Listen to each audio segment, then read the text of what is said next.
팀켈러의 일과 영성. 나에게 있어 일이란 어떤 쪽에 가까운가요?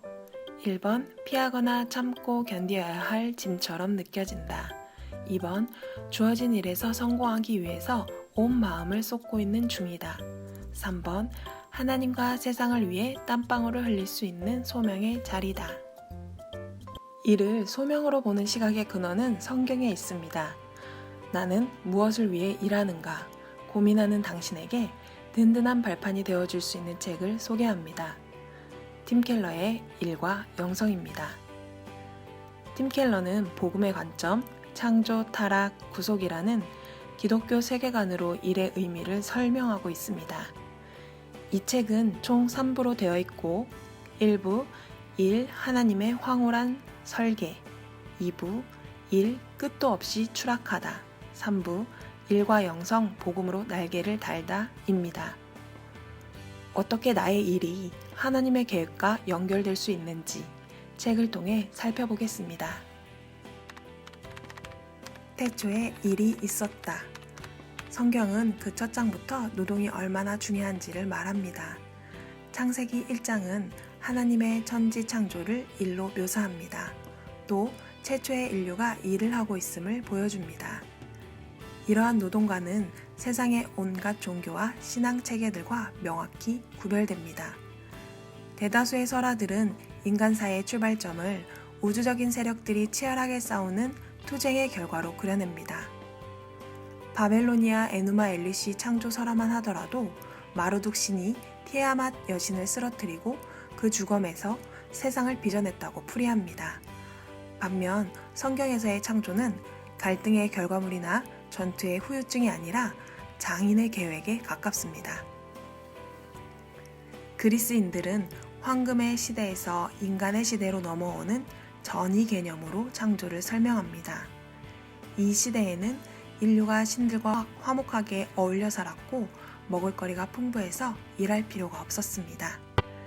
이것과 달리 성경에서 일은 뒤늦게 추가된 필요악이나 인간이 만들어낸 제도가 아니라 창조주가 그리신 밑그림이었습니다. 주님은 순전한 기쁨을 얻도록 일을 지으셨습니다.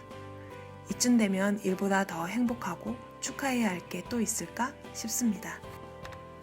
하나님이 하신 일의 유형. 첫 번째, 창세기에서 하나님은 세상을 창조하시면서 보시기에 심히 좋았더라 라고 하셨습니다. 하나님은 일을 하시고 기쁨을 누리셨습니다.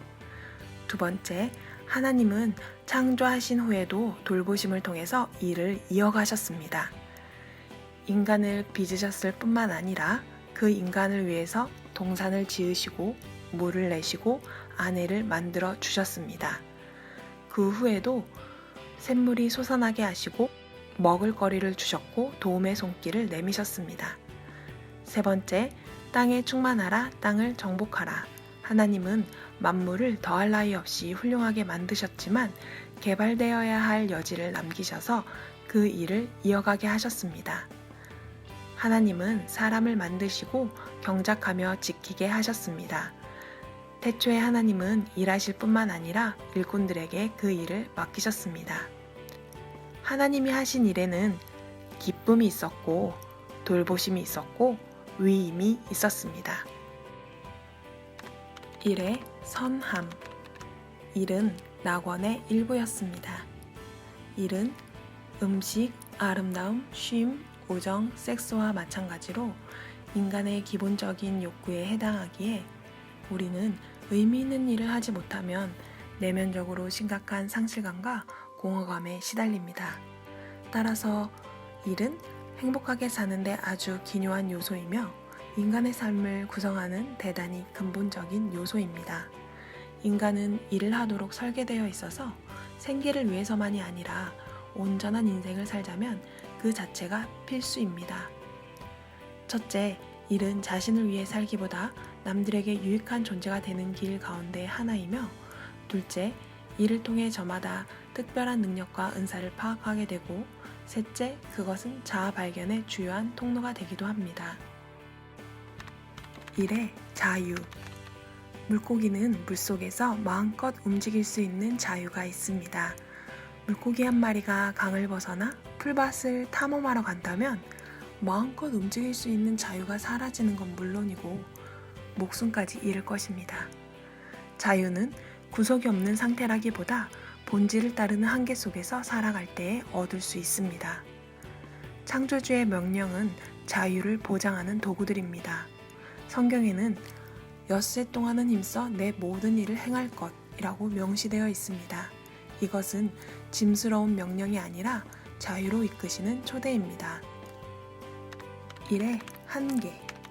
일의 의미가 이처럼 큼에도 불구하고 일만이 삶의 유일한 의미가 될 수 없습니다.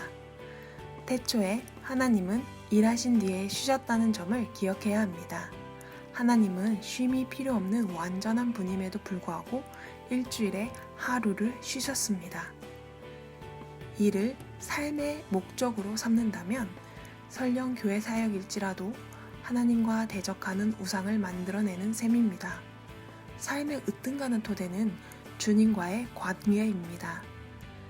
일을 정기적으로 멈춘 뒤 예배하고 세상을 찬찬히 들여다보고 즐기는 시간을 갖지 않는 한 삶의 의미를 진정으로 체득할 수 없습니다.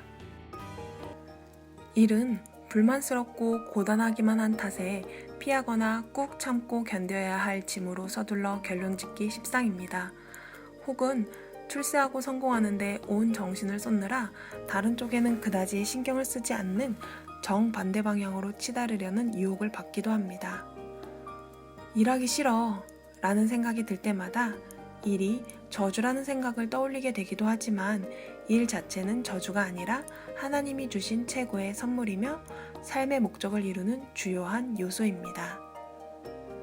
우리는 육체적으로 기운을 되찾기 위해서만이 아니라 세상과 일상을 기쁘게 받아들이기 위해 정기적으로 쉬어야 합니다. 일과 쉼의 균형을 잡는 이 작업이야말로 일을 가치 있게 해 나가는 첫 걸음입니다. 지금까지 팀켈러의 일과 영성 1장 행복하고 싶다면 주님처럼 일하고 주님처럼 쉬라 였습니다. 감사합니다.